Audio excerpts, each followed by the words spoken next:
Will Taiwan be the next Ukraine? Ukraine today, Taiwan tomorrow. This warning rings through Taiwanese social media. We should not allow this problem to be passed down from one generation to the next, said Xi Jinping in 2019 about the political difference between the two sides of Taiwan Strait. The annual report from the Chinese government that was issued on 5th of March 2022 said China is committed to resolving the Taiwan question in the new era. The new era is normally the time of President Xi Jinping. A Chinese invasion of Taiwan would be more likely to ignite World War III than the Russian invasion of Ukraine.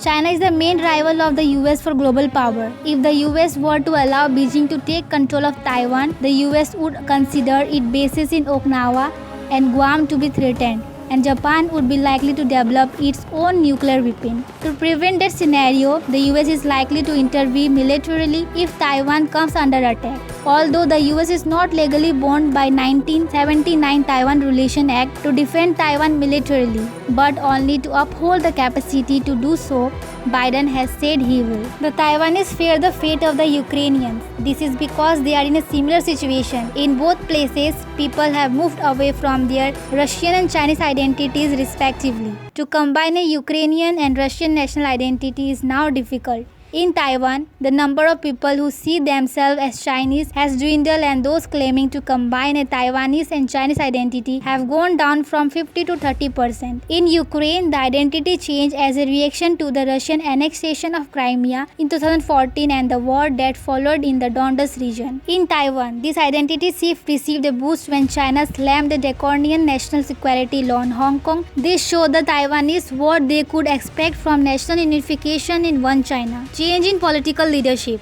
The national identity transformation is reflected in political change. Popular mobilization led to regime change in Kyiv in 2014. Ukraine's loss of Crimea and the armed conflict in Donbas made it impossible for pro-Russian politicians to win a Ukrainian election. In 2016, the presidential candidate of Taiwan's One China Party, the Kuomintang or KMT, lost to Tsai Ing-wen, the leader of the Democratic Progress Party, DPP. She has not made moves to establish de-jure independence by changing the official name of the state from Republic of China, but she has rejected the so-called 1992 consensus, which said there is just one China, but that there is disagreement about what China means. This had led to tension across the Taiwan Strait. Tsai Ing-wen was re-elected in 2020. A survey of the Taiwanese population published on 4th of March 2022 revealed that 76% of the respondents are satisfied with the status quo, while less than 15% want to change the Republic of China's constitution. The similarities between Ukraine and Taiwan should not prevent us from seeing some basic differences. First, there is a legal factor. Ukraine is an internationally recognized sovereign state with full membership in the UN. The Russian invasion was therefore a war of aggression violating the UN Charter. The Republic of China on Taiwan lost its UN membership to the People's Republic of China in 1971 and is considered internationally as a part of One China, although not of the PRC. This strengthens the case for reunification. China's National People's Congress adopted an anti-secession law in 2005, which obliged China to intervene in force if Taiwan should declare itself independent. Protection from sea and mountains.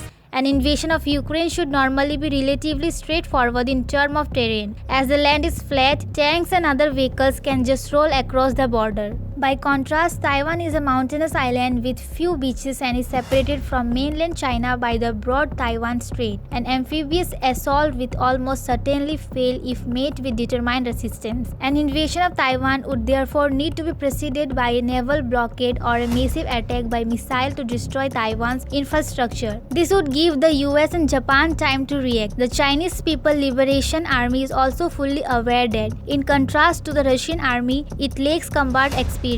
China has not gone to war since 1979 when it invaded Vietnam. Conclusion: an all-out Chinese invasion of Taiwan is thus improbable. If China wanted to utilize the crisis in Europe to make military moves in its own region, then it would probably try to do something less likely to be actively resisted, such as building more military structure on reefs in South China Sea, or perhaps seizing islands occupied by Taiwan or one of the Southeast Asian states. In this way, Beijing would also test the US reaction, which would be less likely to take the form of direct military intervention.